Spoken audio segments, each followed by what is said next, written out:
మీరు గమనించండి, బైబిల్ అంతటిలో కూడా హేబేలు గారు మాట్లాడిన మాట ఒక్కటి కూడా ఉండదు. చూడండి, నోట్ దిస్ పాయింట్. హేబేలు గారు మాట్లాడిన మాట, హేబేలు ఇలా అన్నాడని కానీ, హేబేలు ఇలా పలికినని కానీ, హేబేలు ఇలా చెప్పిను అని కానీ, ఇలాంటిది ఏది కూడా హేబేలు గారి ఒక్క మాట కూడా ఉంది. హేబేలు మాట్లాడిన డైరెక్ట్ సెంటెన్స్ అనేది బైబిల్లో ఒక్క సెంటెన్స్ కూడా లేదు పిల్లరా.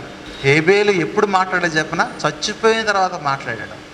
అతడు మృతి పొందియు విశ్వాసము ద్వారా మాట్లాడుతున్నాడు.